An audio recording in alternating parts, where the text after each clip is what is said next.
karma político tiene una forma cruel de regresar. Primero te obliga a justificar el sufrimiento ajeno y después te obliga a vivirlo en carne propia. Y eso es exactamente lo que refleja el episodio protagonizado por Mario Silva, uno de los propagandistas más emblemáticos del chavismo, quien terminó pidiéndole públicamente al encargado de negocios de Estados Unidos, John Barrett, que investigue qué está pasando con los hospitales venezolanos y la distribución de medicamentos luego de la muerte de su hermano por falta de insumos médicos.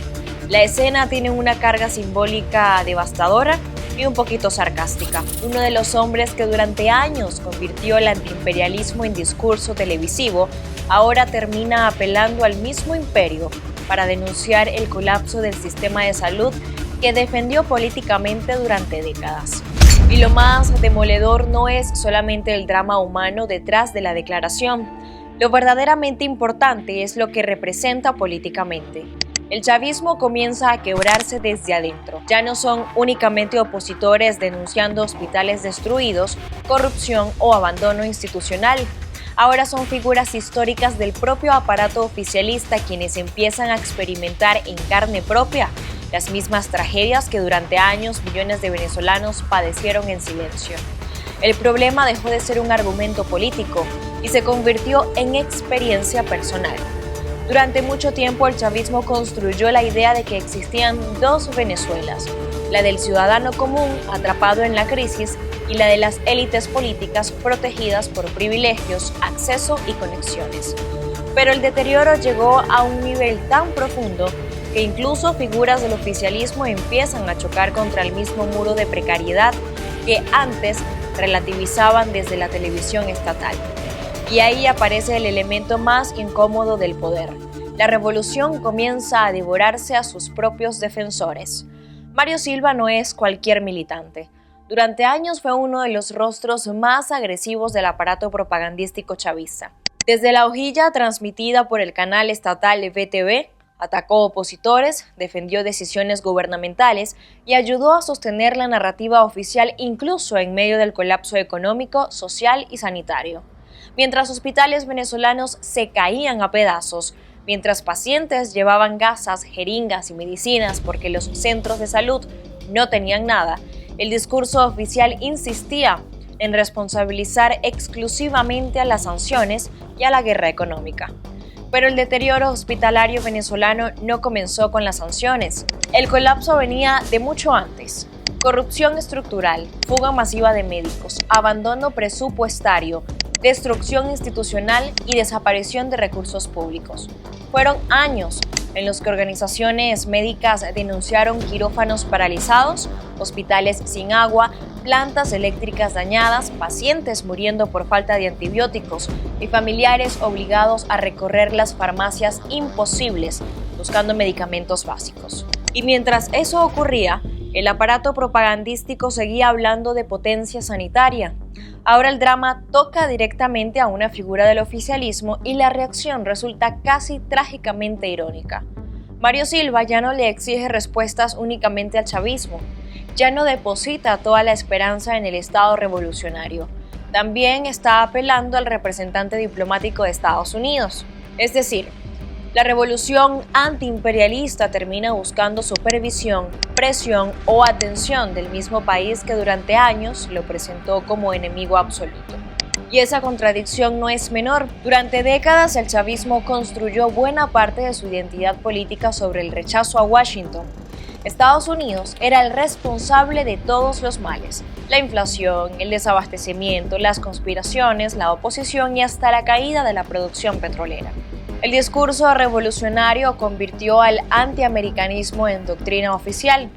Sin embargo, el deterioro institucional llegó a un punto tan extremo que incluso sectores internos del chavismo comienzan a mirar hacia Estados Unidos esperando soluciones o vigilancia internacional. La revolución que juró liberar a Venezuela del imperio ahora le pide a ese mismo imperio que revise si los medicamentos están llegando a los hospitales. Pero el caso de Mario Silva también arrastra un historial político lleno de sombras, polémicas y denuncias que hoy hacen aún más simbólica esa fractura interna. En 2013, el chavismo enfrentó uno de sus mayores escándalos internos cuando se filtró un audio atribuido a Mario Silva conversando con un supuesto agente de inteligencia cubano, Aramis Palacios. En esa grabación difundida por la oposición, se hablaba de luchas internas de poder, corrupción y presuntas redes de manejo irregular de divisas dentro del chavismo. En el audio atribuido a Silva, aunque nunca plenamente verificado de forma independiente, se mencionaban supuestas empresas fantasmas vinculadas a la fuga de divisas a través de Cadivi, el sistema estatal de control cambiario que terminó convertido en uno de los mayores escándalos de corrupción económica de la historia venezolana. Y las cifras alrededor de Cadivi son monstruosas. El exministro Jorge Giordani llegó a admitir que alrededor de 25.000 millones de dólares pudieron haberse perdido o robado mediante mecanismos fraudulentos relacionados con la asignación de dólares preferenciales. Empresas de maletín, sobrefacturación, redes de importación ficticia y fuga masiva de divisas formaron parte del esquema que destruyó reservas nacionales mientras el país comenzaba a hundirse económicamente. En aquella grabación atribuida a Mario Silva también aparecían referencias a disputas internas entre sectores del chavismo y acusaciones de control político sobre organismos de inteligencia y seguridad. El episodio terminó exponiendo algo que el oficialismo siempre intentó negar. Detrás de discursos revolucionarios existían guerras internas por poder, dinero e influencia. Mario Silva representó durante mucho tiempo al chavismo más radical, disciplinado y confrontacional. Fue uno de los hombres encargados de defender públicamente el modelo político, incluso cuando ya existían denuncias de corrupción multimillonaria, deterioro institucional y destrucción económica. Pero hoy, ese mismo personaje termina enfrentándose a una tragedia que refleja exactamente lo que millones de venezolanos denunciaron durante mucho tiempo: hospitales abandonados, falta de medicamentos y un sistema incapaz de garantizar atención médica digna. La tragedia venezolana terminó alcanzando incluso a quienes ayudaron a sostener el relato oficial, y eso revela algo profundamente incómodo para el poder. Ya no pueden esconder completamente sus fracturas internas porque la crisis dejó de ser propaganda y se convirtió en supervivencia. Los antiguos defensores del sistema empiezan a descubrir que el colapso no distingue lealtades ideológicas. Lo más devastador es que el ciudadano común lleva décadas denunciando exactamente esto. Miles de venezolanos murieron esperando medicinas, operaciones o tratamientos. Otros miles migraron porque el sistema sanitario colapsó. Y otros miles denunciaron corrupción hospitalaria mientras el aparato propagandístico minimizaba el desastre o culpaba exclusivamente a factores externos. Ahora, cuando el dolor golpea directamente a figuras del oficialismo, el discurso comienza a cambiar lentamente. Y aquí es donde el karma aparece con toda su crudeza. Quienes durante mucho tiempo defendieron el sistema, hoy empiezan a pedir ayuda para sobrevivir dentro de él. Y quienes juraron que el imperio era el enemigo, terminaron mirando hacia Washington, esperando que alguien haga lo que el propio Estado venezolano ya no logra garantizar. Algo tan básico como medicinas en el hospital. Yo soy Génesis Pérez y esto fue Venezuela en Profundidad.